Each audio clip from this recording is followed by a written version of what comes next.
said his brain was infected by devils. En internet, existen videos que después de verlos y escuchar sus historias, te dejan una sensación de vacío, un sentimiento, muchas veces desagradable. Recopilé algunos que creo que vale la pena mencionar. Sin nada más que agregar, comencemos.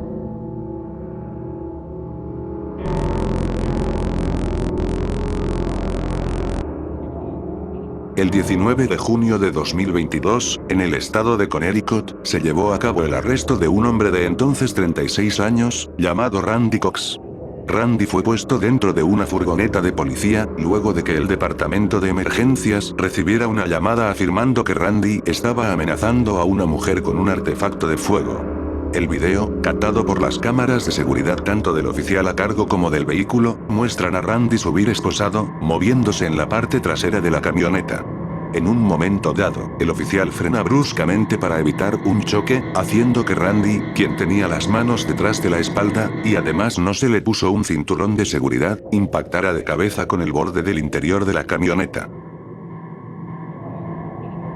La fuerza del impacto comprimió su cuello, causándole daño cervical, que lo dejó paralizado del pecho hacia abajo.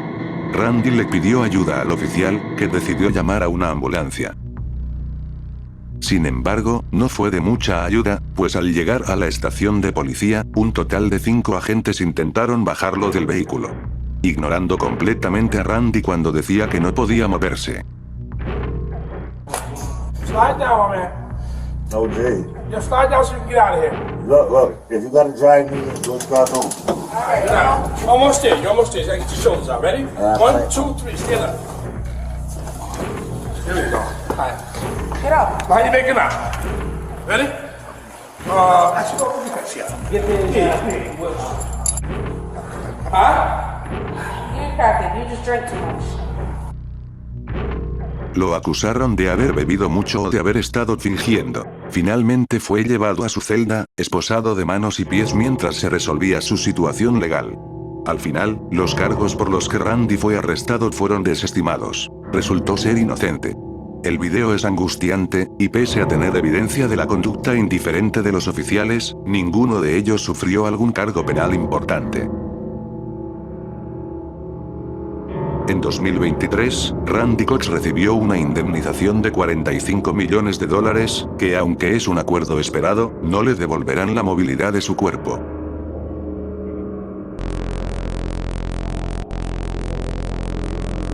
I think it was kind of a hit and something happened.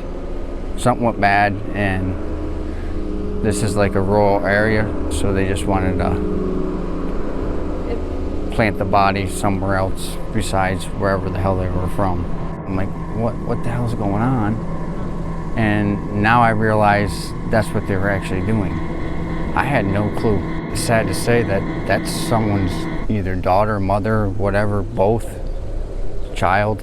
I'm guessing like my mother, she would be concerned, and probably a lot of the other neighbors would be concerned. Esta es la entrevista que dio Matthew Haverly a los noticieros el 31 de mayo del 2018, luego de que se encontrara un cuerpo envuelto en una lona en el río Wyalusing, del estado de Pensilvania. Haverly fue uno de varios vecinos que dieron sus declaraciones al vivir cerca del lugar. Sin embargo, las palabras de Matthew resonaron mucho más fuerte pocas horas después de la entrevista. Pues se descubrió que el cuerpo que encontraron pertenecía a una mujer de 60 años llamada Patricia Haverly, la madre de Matthew. Resulta que Patricia fue asesinada por su propio hijo, luego de lo que según él, fue una discusión como las que tenían seguido.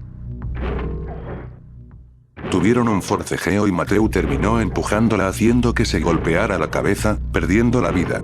Entonces, Haverly la envolvió en una lona y la tiró al río. En septiembre del 2021, luego de declararse culpable, Matthew recibió un cargo de homicidio en tercer grado, y fue condenado a una sentencia de entre 15 a 30 años de prisión. Los detalles posteriores son muy escasos. Aún así, es curioso cómo existen varias entrevistas de noticieros a asesinos poco antes de ser atrapados.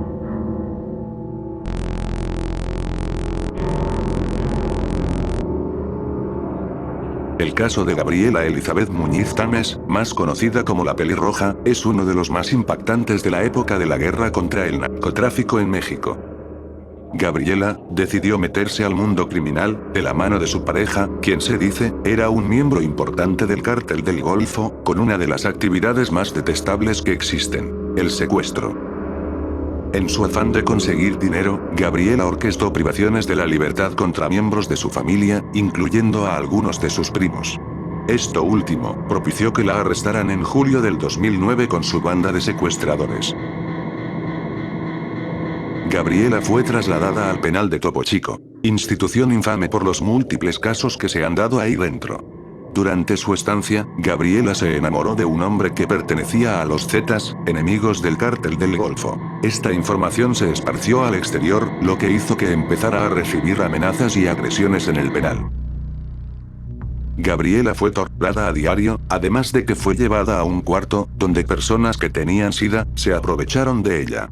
El 24 de diciembre del 2010, los reos del penal sacaron a Gabriela del área de mujeres, y se la llevaron a una habitación donde siguieron con su calvario durante varios días. Se dice que una de las celadoras de la prisión ayudó a sacarla del área para que la llevaran al hospital, en horas de la noche del 31 de diciembre. Sin embargo, un convoy interceptó la ambulancia, y sacaron a Gabriela, quien al parecer estaba sin vida. Los criminales le pintaron el nombre de Yair en su cuerpo, y la colgaron de un puente peatonal sobre la avenida Gonzalitos en el norte de Monterrey, capital del estado de Nuevo León.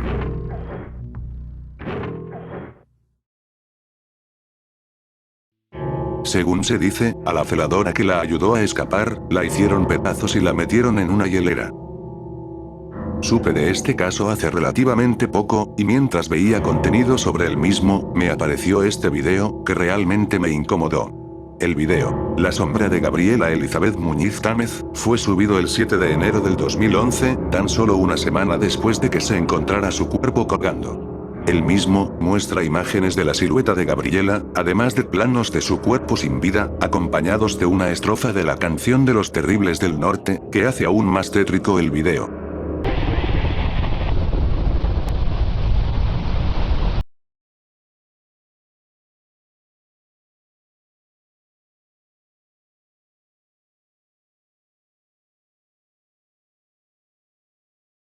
Mientras colgado de un árbol, será por tu culpa.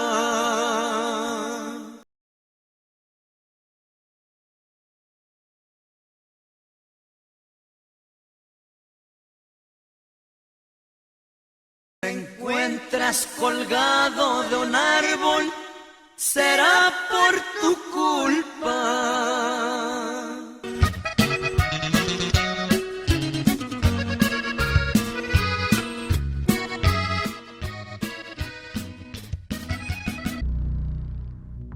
La descripción del mismo parece haber sido el texto de la agrupación que se adjudicó la muerte de Gabriela, una facción conocida como la Nueva Federación o Cárteles Unidos. Sin duda, una de las postales más inquietantes salidas de México, y uno de los videos más turbios que puedes encontrar en YouTube.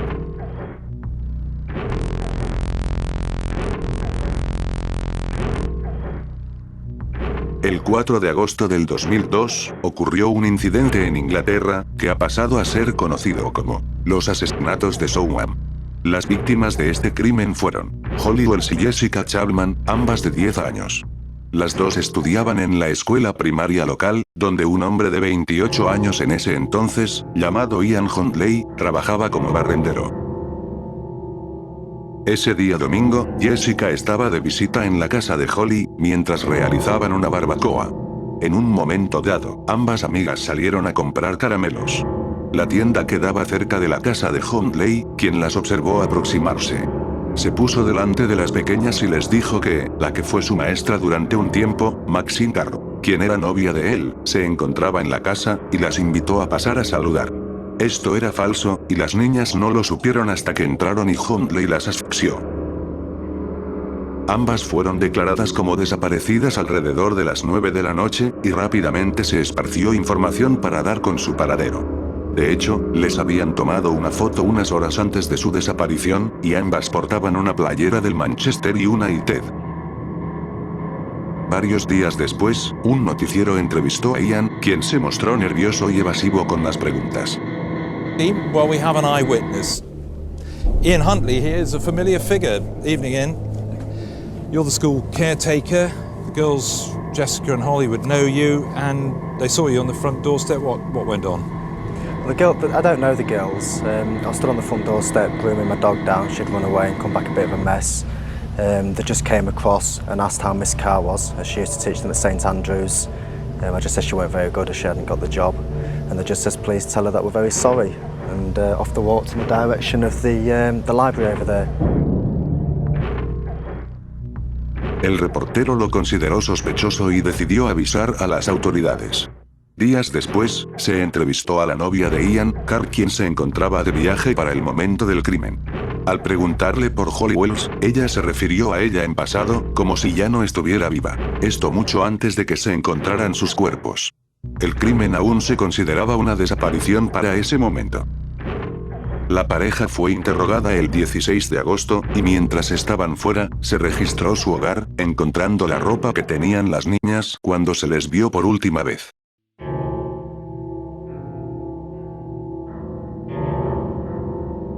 Al día siguiente se encontraron los cuerpos a 17 kilómetros de donde desaparecieron. Estaban en tan mal estado que fueron identificadas hasta el 21 de agosto. Finalmente, el 17 de diciembre del 2003, Huntley fue sentenciado a 2 cadenas perpetuas, con un mínimo de 40 años para obtener su libertad condicional, mientras que Maxine fue condenada a 3 años por encubrimiento, pero salió en 2004 y se cambió el nombre. Sin embargo, Huntley ya no se encuentra en prisión. Fue asesinado por otro recluso que lo golpeó con una barra metálica en febrero de este año. Tras estar en coma, fue desconectado el 7 de marzo del 2026, a los 52 años de edad.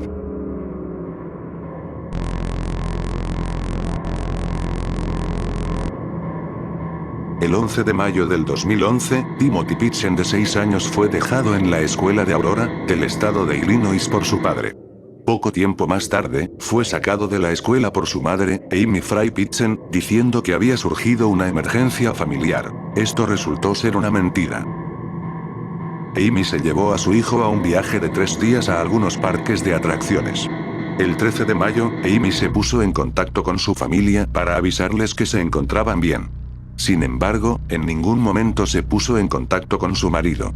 Esas llamadas fueron alrededor del mediodía, donde se podía escuchar la voz de Timothy de fondo. Aún así, horas más tarde, videos de cámaras de seguridad captaron a Amy comprando un sobre, papel y un bolígrafo. Alrededor de las 11 de la noche, se registró en un hotel llamado Rockford Inn. Durante todos los videos en la tarde de ese día, Amy aparece sola, sin rastro de Timothy. En el Rockford Inn, Amy se eliminó a sí misma. Su cuerpo fue encontrado al mediodía del 14 de mayo. Junto a su cuerpo había una nota escrita a mano, en la que se disculpa por todo lo que había sucedido. Asimismo, escribió que Timothy estaba bien, pero que jamás sería encontrado. Que estaba a salvo con personas que cuidarían de él. Desde entonces, Timothy Pitchen no volvió a ser visto, y sigue siendo buscado a más de 15 años de lo ocurrido. Amy y James Pitchen habían estado a punto de divorciarse en el 2008, luego de que James descubriera que Amy mantenía comunicación con uno de sus ex maridos, con el que planeaba verse. James le advirtió que si sucedía algo similar, él le pediría el divorcio y la custodia total de Timothy. Este dato hace mucho más factible la creencia de que Amy probablemente acabó con Timothy antes de que ella hiciera lo mismo, en un intento de evitar darle la custodia a su padre. En 2019 un hombre admitió ser Timothy, afirmando que había escapado de sus captores, que le habían hecho toda clase de abusos durante años. Aunque la noticia fue creída y cubierta por muchos medios, se supo que era falsa. No se trataba de Timothy, era un hombre con problemas mentales llamado Brian Michael Riney. El caso sigue siendo un misterio.